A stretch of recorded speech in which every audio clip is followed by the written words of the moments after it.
Welcome sa Pinas Showbiz News ngayon. Para sa video natin ngayong araw, meron na naman po tayong fresh at nagbabagang updates patungkol kay Maine Mendoza at kay Alden Richards. Kung tunay mong mahal si Maine Mendoza at Alden Richards at ngayon ka lang nakadalaw o di naman kaya ay naligaw sa channel na ito, please po, i-click mo na yung subscribe and bell buttons para lagi kang updated sa mga kaganapan kina Maine at kay Alden. Ang pag-uusapan po natin ngayong araw ay pasensya na ho nga po pala sa aking boses. Ako po ay dinadalahit po ng aking sipon at paus po tayo. So, pag-usapan po natin ang lahat, Ang pag-uusapan po natin ngayong araw ay ito nga pong ginagawa nila kay Maine at kay Alden.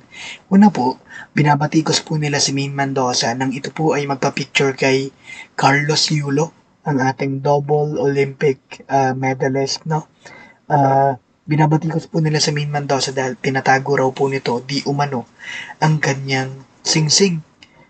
Ayaw raw po ipakita ni Maine Mendoza ang kanyang singsing sa picture na siya po ay kasama nitong si Carlos Yulo.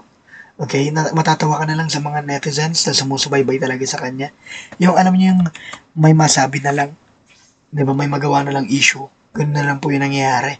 At bukod nga dyan, pag-uusapan din po natin, ito naman pong issue na ibinabato nila kay Alden Richards, kung saan grabe nga naman daw ang isang Alden Richards dahil hanggang kwarto. Sinusundan daw nito itong si Catherine Bernardo. Totoo nga ba talagang hanggang kwarto yon at may camera talagang nakatutok? No? Paano nga ba nangyari yung ganung bagay? Ating pong lilinawin yung mga bagay na yan, dahil kung ano-ano pong kanilang ibinabato kay Alden Richards. So, sabi ko naman sa inyo, basta't may kinalaman kay Maine at kay Alden, pag-uusapan po natin yan sa ating araw-araw. At bago nga tayo patuloy pa, hayaan nyo muna magpasalamat ako sa mga subscribers and viewers natin na patuloy pong pag-support at pagmamahal kay Maine at kay Alden nang wala pong ibang hinihintay na kapalit. At kung nood ka nga nanood ng mga video updates natin pero hindi ka naman nakasubscribe, nako, ano pong hinihintay mo? I-click mo na yung subscribe and bell buttons para lagi kang updated sa mga kaganapan kina Maine at kay Alden. At narito ang mga komentong dapat nating pag-usapan. Unahin natin na naging komento nitong si Miss Julie Eleptico. Sabi niya rito, kahit bihira ako mag-comment pero lagi kitang inaabangan. Point of view ko lang, Mr. Pinas, si Maine ba yan? Kasi sabi ng 3 gurangs, tinanggal na daw siya. Bakit tinanggap pa siya? Since wala na ngang Aldab dyan, di na ako nanonood. Tuwang-tuwa nga kami kung tinanggal nila ang tunay na Maine sa, di kawalan sila. Secured na rin ang future ng Fulkerson family. Kung di sa Aldab, matagal ng close unang naging endorsement ng BDO at may isang teller nag-comment nasa loob ng BDO si Maine habang sikat ang two couples, di yan sila titigil kampante lang tayo lahat, basta ang kasabihan nila hanggang dulo, magkita-kits tayo, finish line. Thanks again, Sir Pinas, updates at ingat lagi kasi uso ang flu and regards. Ito na nga po, may flu na nga po tayo, pasensya na po talaga. Hindi ko lang po talaga mapigilan hindi mag-record dahil po sa issue na ibinabato nila kay Alden at kay Maine. So, unahin po natin, sunod po natin dito. Mula po kay Sisip BRC. Sabi niya rito, Mr. Pinas, if I were Maine, I would leave the show right on the spot. She doesn't deserve to be treated like that. Not to mention with TVJ. Sabi naman po dito ni Miss Rita Garcia, Mr. Pinas, hindi itong picture na ito ang real Maine. This is the wife of our Jokla. Baklang wannabe Maine dahil tingnan maigi ang mata. Ito left side ay kirat at hindi ganyan ang mata ng isang real Maine Mendoza Fulkerson. Nasa ibang bansa pa ang family Fulkerson Jr. Point of view ko lang in the FYI. Maraming salamat po sa inyong pag-share ng inyong point of views. Marami hong ganyan din pong taong naniniwala sa ganyang bagay. Even me, ako po'y naniniwala na pagka meron pong pagkakataon, alam naman po natin after work, sila magkasama. Diba? At mula naman po kay Miss Mercedes Bueno, sabi niya rito, Mr. Pinas, naniniwala ka ba na si Main niyang nasa Itbulaga ay halatadong ang itim naman ng kilikili? Nang pati yung bisig niya, ang itim, parang di ako mapaniwala na si Main yan. Puro Japix yung nakikita ngayon sa Itbulaga. In fairness, hayaan na natin kung dyan pa rin si Main kasi mawawala na naman yung Itbulaga sa ere. Baka nga di na rin magamit ni Tito Soto yung Itbulaga sa pagkakandidato niya sa 2025 kasi wala nang utak ang boboto pa dyan sa election.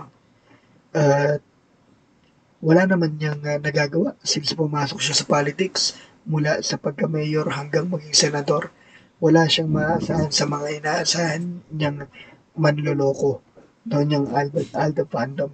Kung si Min naman yan, ano naman nawala kay Min.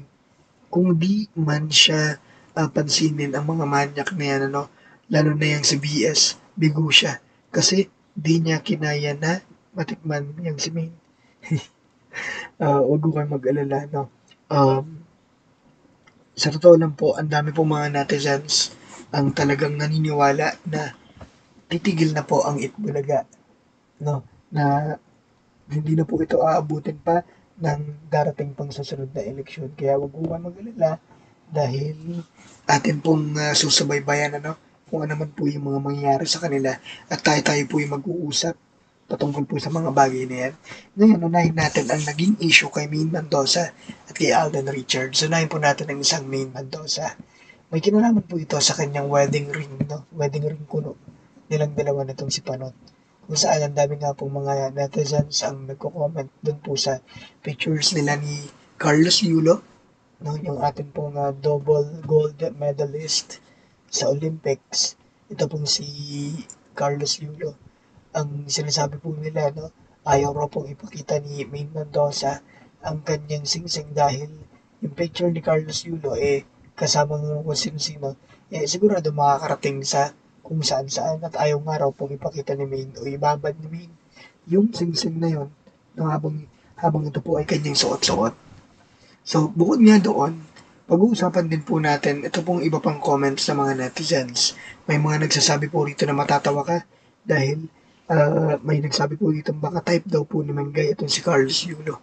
Diyos ko po, kung ang tinitignan po ninyo ay yung salapi na nakuha po nitong si Carlos Yulo dun po sa Olympics, nagkakamali po kayo na sabihin pa yung sasabihan yung may interest doon.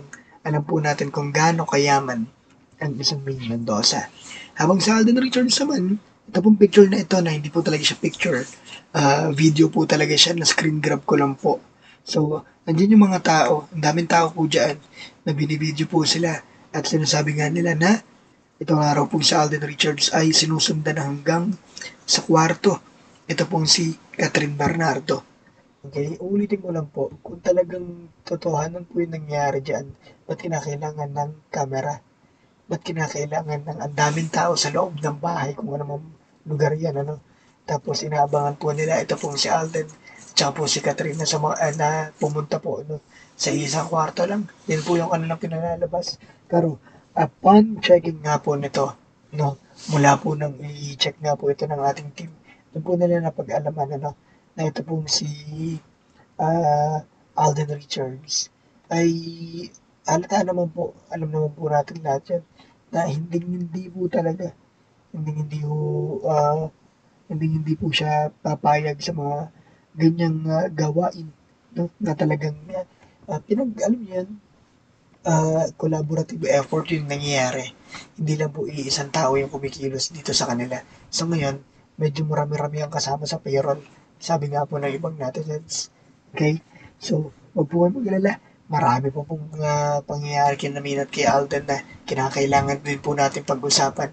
Nang sa ganun, guided po kayo at saka aware po kayo sa nangyayari sa paligid po nila. Kasi ayaw ko naman po mangyayari na alam na po ng lahat. Tapos, kayo po, nahuhuli. Hindi tayo papahuli sa mga ganyang balita, lalong-lalo na po kay Mina at kay Alden, Ulitin ko lang, hindi po gagawin ni Alden Richards ang ganyang bagay, lalong-lalo na po na naka-live, lalong-lalo na po na may video, Okay, alam naman po natin kung anong klaseng tao si Alden Richards. Muli, ito po ang Pinas Showbiz News ngayon.